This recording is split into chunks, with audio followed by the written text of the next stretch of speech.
বিশ্বকাপ জয়ের আনন্দে যখন পুরো স্পেন উৎসবে মেতে উঠেছে, লাখো মানুষ রাস্তায় নেমে উদযাপন করছে, ঠিক সেই সময় স্পেনের তরুণ সুপারস্টার লামিন ইয়ামাল একটি ফেসবুক লাইভে এসে বাংলাদেশের ভক্তদের উদ্দেশ্যে কিছু হৃদয়স্পর্শী কথা বললেন।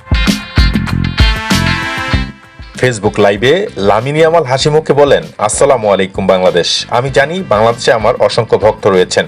তোমরা যেভাবে আমাকে ভালোবাসা দিয়েছ, আমরা প্রতিটি ম্যাচে সমর্থন করেছ, তার জন্য আমি হৃদয়ের গভীর থেকে ধন্যবাদ জানাই। বিশ্বকাপ জয় আমার জীবনের সবচেয়ে বড় অর্জন, কিন্তু এই আনন্দ আরো বড় হয়েছে বিশ্বের বিভিন্ন দেশের ভক্তদের ভালোবাসায়।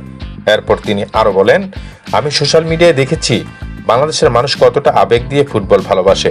অনেকেই আমার ছবি, ভিডিও এবং খেলা নিয়ে পোস্ট করেন। এই ভালোবাসা আমাকে সত্যি মুগ্ধ করেছে। আমি বিশ্বাস করি ফুটবল শুধু একটি খেলা নয়, এটি মানুষের হৃদয়কে একত্রিত করার একটি শক্তিশালী মাধ্যম।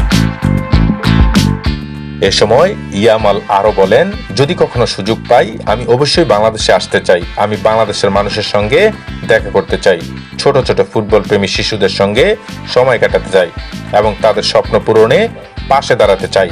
আমি চাই ভবিষ্যতে বাংলাদেশ থেকেও বিশ্বমানের ফুটবলার উঠে আসুক। তিনি আরো বলেন, বাংলাদেশের ভক্তদের উদ্দেশ্যে আমার একটাই কথা, তোমরা স্বপ্ন দেখো, কখনো বন্ধ করো না।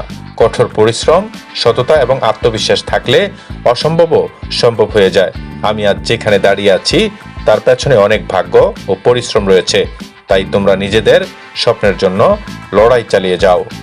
এরপর তিনি বাংলাদেশের মানুষের প্রতি কৃতজ্ঞতা জানিয়ে বলেন, তোমাদের ভালোবাসা আমি কখনো ভুলব না। ইনশাল্লাহ ভবিষ্যতে দেখা হবে। সবাই ভালো থাকো, সুস্থ থাকো। বাংলাদেশকে আমার অনেক ভালোবাসা।